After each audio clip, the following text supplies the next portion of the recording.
नमस्ते, मैं सुलता महाराणा आप सबका स्वागत करती हूँ मेरे YouTube channel SM education the educational platform पर। आज हम MST 7 के अनुवाद विषय पर विचार करेंगे। तो इसके कुछ मैं नोट्स बनाई हैं और इसी नोट्स को आपके सामने प्रस्तुत कर रही हूँ। तो चलते हैं अनुवाद। अनुवाद क्या है? आप क्या समझते हैं अनुवाद से, उसे देखते हैं। एक भाषा की सामग्री को दूसरी भाषा में इस प्रकार प्रस्तुत करना कि पहली भाषा की सामग्री का मूल अर्थ दूसरी भाषा में व्यक्त हो, उसे अनुवाद कहते हैं। आप समझ पा रहे हैं? सपोज एक भाषा है, एक भाषा की आप एक वाक्य ले रहे हो, किसी एक भाषा, जैसे आप सपोज आप अंग्रेजी भाषा ले लिए और उस भाषा का एक वाक्य ले लिया, अंग्रेजी भाषा की एक वाक्य ले लिए और उसमें जितने सारे जो सामग्री मीन्स उसमें सब्जेक्ट होगा, वर्ब होगा और कॉम्प्लीमेंट्स होंगे, ऑब्जेक्ट होंगे। ये सभी जो सामग्री है इसे हम दूसरी भाषा में प्रस्तुत करेंगे। तो पहली भाषा में जो सामग्री थी उसका मूल अर्थ दूसरी भाषा में भी व्यक्त होना चाहिए, सही होना चाहिए। तो उसी प्रोसेस को, उसी जो प्रक्रिया को ही अनुवाद कहते हैं। तो आप सबका अनुवाद क्या है पता चल गया होगा। और फिर देखते हैं अनुवाद से तात्पर्य। प्राचीन भारतीय मनुष्यों की दृष्टि में कही गई बात को दूसरी भाषा में पुनः कहना अनुवाद है। यानी प्राचीन भारतीय की मनुष्यों ने, उनकी दृष्टि में क्या है अनुवाद? उन्होंने किसे कहा था अनुवाद? कि कही गई बात को दूसरी भाषा में पुनः कहना, कही गई बात को दूसरी भाषा में पुनः कहना अनुवाद है। अनुवाद शब्द संस्कृत के बद्ध धातु में घन प्रत्यय तथा उपसर्ग लगाने से बना है। इसका शाब्दिक अर्थ है कही हुई बात को फिर से कहना। इसका शाब्दिक अर्थ है कही हुई बात को फिर से कहना। अंग्रेजी में इसका प्रतिशब्द ट्रांसलेशन है। अंग्रेजी में इसका प्रतिशब्द क्या है? ट्रांसलेशन है। तो आप जब अनुवाद के ऊपर कुछ प्रश्न है, अनुवाद क्या है, अनुवाद के तात्पर्य क्या है, तो आप अनुवाद क्या है आपको पता चल गया। क्या लिखना है आप इस तरह से लिखिएगा। अब चलते हैं हम विभिन्न विद्वानों की परिभाषा।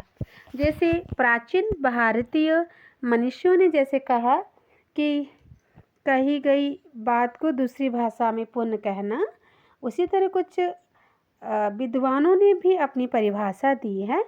तो चलते हैं उनकी ओर।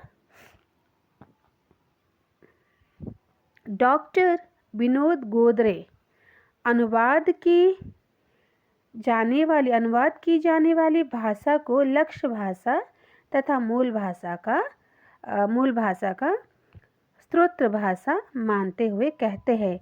यानी अनुवाद की जाने वाली भाषा को लक्ष्य भाषा और तथा मूल भाषा का स्रोत भाषा मानते हुए कहते हैं कि यानी जो भाषा को हम किसी भाषा को जो दूसरी भाषा में हम अनुवाद करेंगे,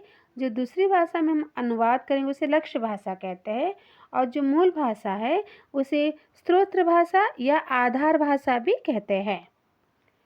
तो डॉक्टर विनोद गोदरे के अनुसार अनुवाद क्या है देखते हैं। अनुवादक स्रोत भाषा के लक्ष्य एवं कथन को लक्ष्य भाषा में समतुल्य एवं निकटतम रूप में अभिव्यक्त करने के लिए जिस क्रिया विधि से गुजरता है उसे अनुवाद की प्रक्रिया कहते हैं। यानी अनुवादक जो है स्रोत भाषा के लक्ष्य एवं कथन को दूसरी समतुल्य भाव से जो लक्ष्य भाषा में अभिव्यक्त करता है और करने के लिए जिस विधि से गुजरते हैं उसे अनुवाद की प्रक्रिया कहते हैं। फिर डॉक्टर भोलानाथ तिवारी के अनुसार देखते हैं कि डॉक्टर भोलानाथ तिवारी जी कहते हैं एक भाषा में व्यक्त विचारों को एक भाषा में व्यक्त विचारों को यथासंभव समान और सहज अभिव्यक्ति द्वारा दूसरी भाषा में व्यक्त करने के प्रयास को अनुवाद है। करने का प्रयास जो है वो अनुवाद है। यानी डॉक्टर विनोद गोदरे ने कहा कि अनुवादक श्रुत भाषा को लक्ष्य भाषा में एवं श्रुत भाषा के लक्ष्य एवं कथन को श्रुत भाषा के लक्ष्य एवं कथन को लक्ष्य भाषा में समतुल्य एवं निकट रूप में अभिव्यक्त करने में जिस विधि से गुजरते हैं उसे अनुवाद कहते हैं। और डॉक्टर भोलानाथ तिवारी जी ने कहा है कि एक भाषा में व्यक्त विचारों को यथासंभव समान और सहज अभिव्यक्ति द्वारा दूसरी भाषा में व्यक्त करने का प्रयास ही अनुवाद है। और आचार्य देवेंद्र नाथ शर्मा के अनुसार विचारों को एक भाषा से दूसरी भाषा में रूपांतरित करना अनुवाद है। विचारों को एक भाषा से दूसरी भाषा में रूपांतरण करना अनुवाद है। A.H. स्मिथ के अनुसार अर्थ को बनाए रखते हुए अन्य भाषा में अंतरण करना अनुवाद है। अर्थ को बनाए रखते हुए अन्य भाषा में अंतरण करना अनुवाद है। और नायडा का कहना है कि इसके 3 खंड होते हैं, विश्लेषण, अंतरण और पुनर्गठन। अनुवाद के 3 रूप होते हैं, विश्लेषण, अंतरण और पुनर्गठन। बाइगोट इसके 7 सोपान मानते हैं। बाइगोट जो है इसके 7 सोपान मानते हैं। मूल भाषा पाठ का समन्वय, और है विश्लेषण, तीसरा है बोध, चौथा है परिभाषिक अभिव्यक्ति, 5वां है पुनर्गठन, छठा है पुनरीक्षण और 7वां है पर्यालोचन तथा लक्ष्य भाषा पाठ। तो आपको पता चला नायडा ने इसको 3 खंड में विभक्त किया है, विश्लेषण, अंतरंग और पुनर्गठन। बाइगोट ने इसे 7 सोपानों में विभक्त किए हैं। मूल भाषा पाठ का समन्वय, विश्लेषण, बोध, पारिभाषिक अभिव्यक्ति, पुनर्गठन, पुनरीक्षण और पर्यालोचन तथा लक्ष्य भाषा पाठ। डॉक्टर बालेंद्र शेखर तिवारी इस प्रक्रिया को 5 सोपानों में विभक्त मानते हैं। क्या है वो? पठन, विखंडन, चयन, संयोजन, पुनरीक्षण। विद्वानों ने इसके निम्न प्रकार गिनाए हैं, यानी अनुवाद जो है निम्न प्रकार के है। कितने प्रकार के अनुवाद है? काव्य अनुवाद, काव्य में जो अनुवाद, काव्यों को जो अनुवाद किया जाता है, काव्य अनुवाद। शब्दानुवाद, शब्द को जो अनुवाद किया जाता है, शब्दानुवाद। छाया अनुवाद और सारानुवाद, व्याख्यानुवाद, आशु अनुवाद, रूपांतरण आदि। तो इस तरह से विभिन्न प्रकार के अनुवाद को हमने जाना। अब हम देखते कि भाषा विज्ञान तथा अनुवाद।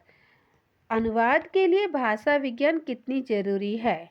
भाषा विज्ञान तथा अनुवाद में आपको क्या लिखना है कि अनुवाद और भाषा विज्ञान कैसे कोरिलेटेड है।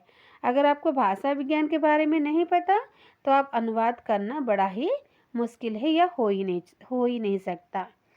तो भाषा विज्ञान के अध्ययन में सबसे पहले भाषा का अध्ययन किया जाता है। भाषा विज्ञान के अध्ययन में सबसे पहले आपको भाषा का अध्ययन किया जाता है। भाषा के स्वरूप पर अथवा उसकी शुद्धता अशुद्धता पर विचार करने के पश्चात शब्दों और अर्थों के अनेक रहस्य भाषा विज्ञान के अध्यापन से स्पष्ट होता है। अनुवाद क्रिया एक प्रकार से शब्दों, पदों, वाक्य एवं अर्थों का रूपांतरण है।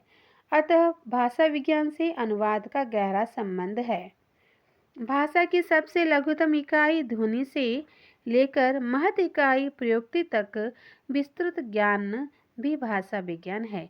यानी भाषा विज्ञान आप क्या कहेंगे कि भाषा की सबसे लघुतम छोटी ध्वनि से लेकर महत इकाई प्रोक्ति तक विस्तृत ज्ञान भी भाषा विज्ञान, जिसमें कि अनुवाद क्रिया का भी महत्व है। अतः भाषा विज्ञान की जानकारी के बिना अनुवादक भाषा का अनुवाद नहीं कर सकता है।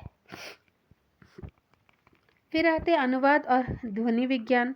तो अनुवाद में ध्वनि विज्ञान की क्या उसके साथ रिलेशन है, क्या रिलेटेड है, दोनों देखते हैं। ध्वनि विज्ञान या स्वन विज्ञान के अंतर्गत वाक् ध्वनियों का वैज्ञानिक पद्धति से अध्ययन किया जाता है। ध्वनि विज्ञान या स्वर्णिम विज्ञान, इसे स्वर्णिम विज्ञान भी कहते हैं, जिसके अंतर्गत वाक् ध्वनियों का वैज्ञानिक पद्धति से अध्ययन किया जाता है।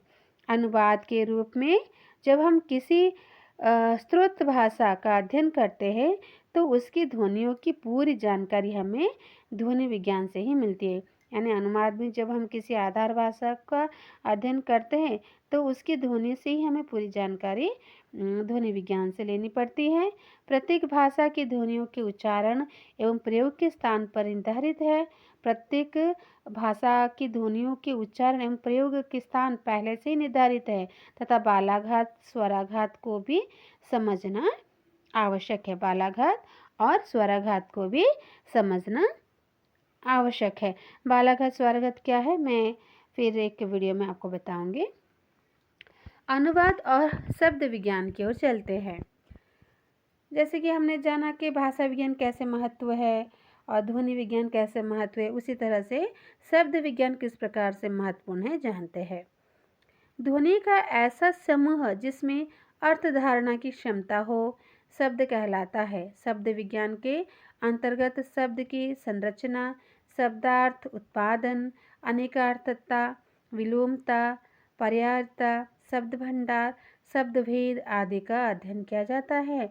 शब्द विज्ञान में ध्वनि के समूह से ही शब्द बनता है, जिसका अर्थ होगा ध्वनि का ऐसा समूह जो अर्थ धारण करता हो वो शब्द कहलाता है। और शब्द विज्ञान में क्या क्या आता है कि शब्दों की संरचना, शब्दार्थ का उत्पादन, अनेकार्थ, पर्यायता, समानार्थ, विलोमता, शब्द भंडार, शब्द भेद आदि अध्ययन किया जाता है। अनुवाद की पहली इकाई है शब्द, जहाँ अनुवादक को अपना सारा ज्ञान, सारी शक्ति, सामर्थ्य का उपयोग करना पड़ता है। किसी भी भाषा में प्रयोग के आधार पर भी शब्द के अर्थ बदलते हैं, अर्थात अनेकार्थ की स्थिति का सामना करना पड़ता है। देखिए कि किसी भी भाषा में अगर प्रयोग करते हैं तो आधार भाषा में शब्दों का जो अर्थ परिवर्तित होता है, कभी कभी उसका अनेक अर्थ आ जाता है, तो ये स्थिति को भी सामना करना पड़ता है। जैसे कि चरण कमल, चरण के कई पर्याय है। अनुवादक इस समय शब्द विज्ञान की सहायता लेकर ही सही अनुवाद कर सकता है। उदाहरण, रहीमन पानी राखिए बिन पानी सब सुन। रहीमन पानी राखिए बिन पानी सब सुन, यह पानी का अनुवाद वाटर अर्थ का घोतक नहीं होगा। अतः अनुवादक को शब्द विज्ञान की जानकारी होना आवश्यक है, क्योंकि पानी का अर्थ यहाँ पर उज्जवल भी होता है, हाँ इज्जत भी होता है, सम्मान भी होता है और वाटर भी होता है। तो यहाँ पर तो उसे शब्द विज्ञान का जानकारी लेकर ही करना होगा। फिर चलते हैं अनुवाद और रूप विज्ञान। तो रूप विज्ञान को ध्वनि विज्ञान ही कहते हैं। तो अनेक ध्वनियों के समन्वय से पद या शब्द बनता है। पद विज्ञान को रूप विचार और रूप विज्ञान भी कहा जाता है। इसमें पदों के घटक, पदों का विभाजन, पदों के घटक, उसका विभाजन, लिंग, पुल्लिंग, पुरुष, विभक्ति, काल, प्रकृति, प्रत्यय, उपसर्ग आदि की विवेचना मिलता है। सामान्य रूप से रूपों के अनुवाद उन्हीं रूपों में किए जाते हैं जैसे एक वचन का एक वचन, बहुवचन का बहुवचन में। अनुवादों को कभी कभी लिंग समस्या में भी जूझना पड़ता है। एक शब्द एक भाषा में पुल्लिंग होता है तो दूसरी भाषा में स्त्रीलिंग होता है। हिंदी में चाय स्त्रीलिंग है, लेकिन मराठी में चा पुल्लिंग है। तो यहाँ पर देख रहे हो एक ही शब्द में किस तरह से स्त्रीलिंग पुल्लिंग का भेद होता है। अतः रूप विज्ञान की जानकारी अनुवादक को होनी चाहिए। फिर चलते हैं अनुवाद और वाक्य विज्ञान। वाक्य विज्ञान के अंतर्गत पदों की व्यवस्थित एवं कृत्रिम अर्थपूर्ण संरचना का वर्गीकरण एवं विश्लेषण होता है। वाक्य की रचना, वाक्य में पदों का अन्वय, आधार, कर्ता, क्रिया, कर्म आदि के प्रयोग का विवेचन वाक्य विज्ञान में होता है। यानी वाक्य कैसे बनाते हैं, सेंटेंस कैसे बनाते हैं। सेंटेंस बनाने के लिए उससे पहले अर्थपूर्ण शब्द सेंटेंस बनाया जाता है, वाक्य बनाया जाता है और उसमें आपका कर्ता, क्रिया और जो कर्म होता है, फिर कर्ता क्रिया, कर्ता को देखकर और क्रिया को देखकर लिंग, पुल्लिंग और विशेषण, इस सभी चीज़ों का प्रयोग होता है। तो वाक्य विज्ञान भी बहुत ही महत्वपूर्ण है। तो इस तरह से हमने क्या समाप्त किया, अनुवाद। देखिए अनुवाद बहुत ही सहज है। पहले मैंने एक वीडियो में आपको डायरेक्ट नोट्स दिए थे, लेकिन फिर से मैं पढ़ के अपने आप से ये नोट्स बनाई हूँ और इसे लिखते समय मुझे बहुत ही ज्ञान मिला है कि अनुवाद किसे कहते हैं। हाँ, और विभिन्न आचार्यों और विद्वानों द्वारा अनुवाद को उन्होंने क्या उनके मत क्या थे, और उसके बाद अनुवाद जो है किस प्रकार से लिया जाता है।